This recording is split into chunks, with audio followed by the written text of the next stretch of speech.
Thanks for staying with us. Yesterday, we brought you a story of Verulam residents who were demanding water up in arms, blockading roads. And now some of them claim that the area has had no running water for around 3 months. And some of the residents saying that water does not even, in some instances, come for an hour so that they can collect water for the day or even the evening. Let's now talk about the issues on water infrastructure damages, as well as, the recent flooding that we saw and the trail of damage that leaves behind. We now speak to Water and Sanitation Minister Senzo Mchunu. Minister, thank you so much for your time. We've seen devastating floods, and we'll talk about that in just a moment. But yesterday, we flighted a story here on the show, which was looking at residents of Verulam who are saying that they haven't had water for about, some claiming 3 months now. Is that true, and what's happening there?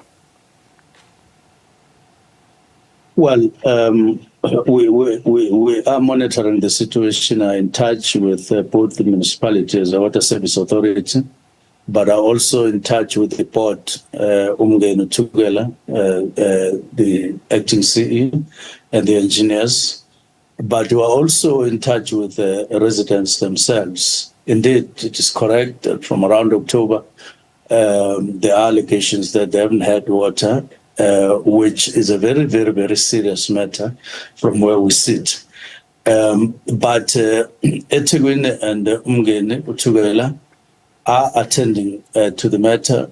I've spoken to all of these authorities to say, let's prioritize the current simmering situation, and let's communicate.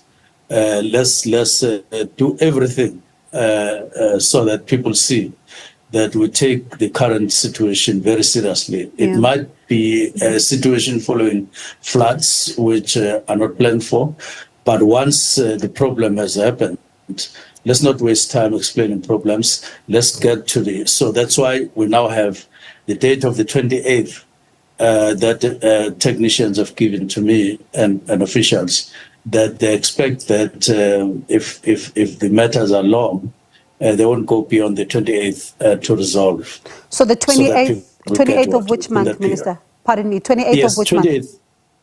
Yes, 28th of January 2024. Okay. All right. So we see here there's areas like Otongati, Phoenix and Verulam. How widespread is the problem that you're dealing with right now, taking into account the flooding as well that you're also contending with in that province?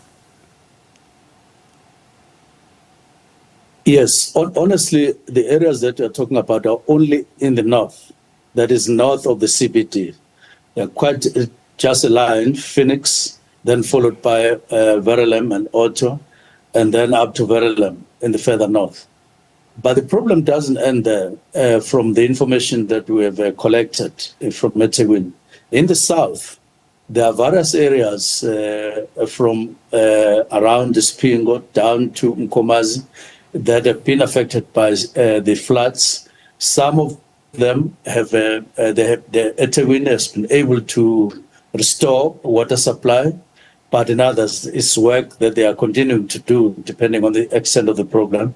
But in the west too, around Marant Hill and other neighboring areas, there were problems there as well, which shows the vulnerability of water systems, supply systems, or supply lines in eThekwini, because it shouldn't be that each time there's rain, there must be widespread disruption of water supply, south, west, and then in the north.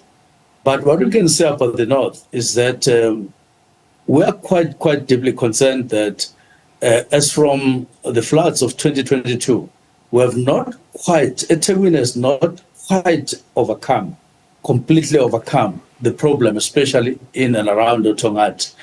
We don't know what the reason the reason behind this. It has never happened that we are complete and satisfied that all the problems have been overcome. There's been a rupture there, and a closure of water there, and repair there, and so on. It has not been stable. So the whole of that system in the north needs to be stabilized as an approach. Is it a failure of those who are supposed to be working on this, or is there something deeper there if you're not able to sort it out once and for all? Even if I don't call it failure, because I see them at work, they are working and so on, so I can't say failure, but it means that whatever they are doing is not matching the challenge that is out there at the moment. And therefore, they need they need support. And I've spoken and agreed today with the DG of Water and Sanitation, who is an engineer himself, that he needs to get a team together. He needs to go to eThekwini, have a sit-down meeting with and his team, including head of water and sanitation and their teams. Also in the same meeting, acting CEO of Tugela, where they don't talk politics, they don't talk any other thing. They just talk about what are the challenges, fundamental challenges of eThekwini. Where is eThekwini in terms of dealing with them? Because they are dealing with them, but they would be somewhere, either low or middle or somewhere at the top. But there are problems and they have not been able to overcome all of them. So where are they? Now, what is the remainder? What is the budget?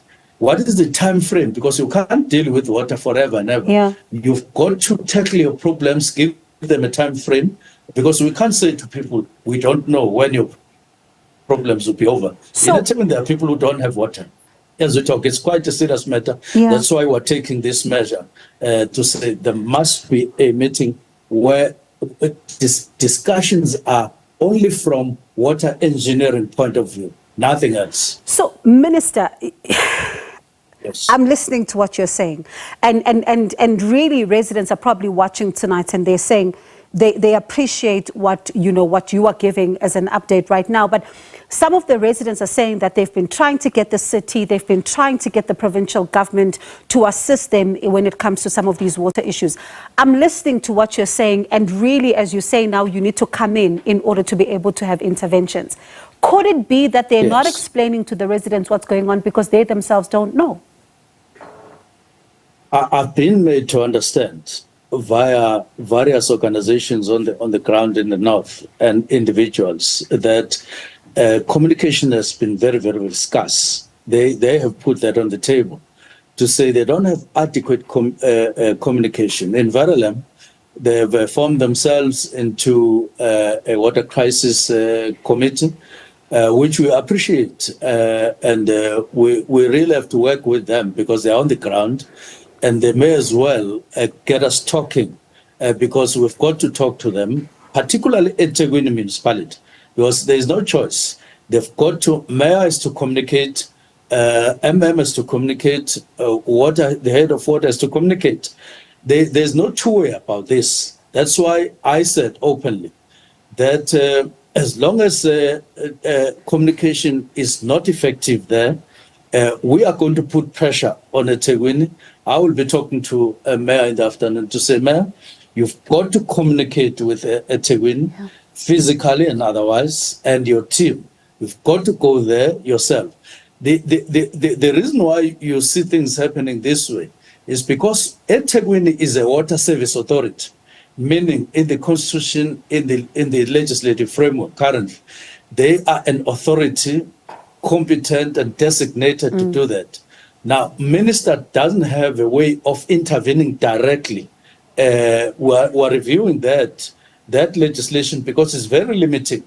So you sit in Pretoria, there's a problem, and in your view, it's not adequately being addressed, and you can't go there. But I'm not complaining about that. I want to deal with, and I want us to deal with the problems of eThekwini and water.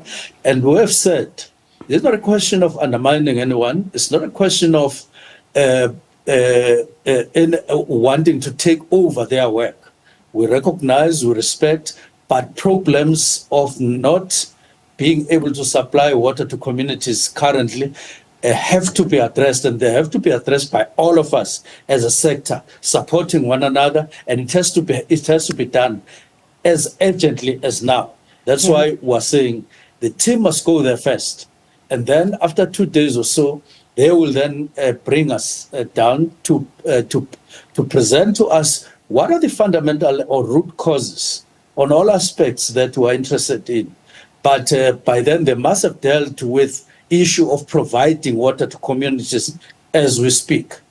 Because people can't spend too much time without water because water is life. That's what we want them to deal with, and then sit down with us on saying, these are the fundamental or key issues affecting smooth supply of water in the Tegui. All right. Minister, let's of course hopefully speak again after this deadline of the 28th and see how things are, and also see what you are getting as a report back from the team that you've now deployed, and to give you an update on what's going on there and what happens with this particular situation. As you say, water is life and people do rely on it greatly. But thank you so much for your time, Minister, and for that update. Do appreciate it. That was Water and Sanitation. Thank you very much. Thank you. That was Water and Sanitation Minister Senzo Mchunu.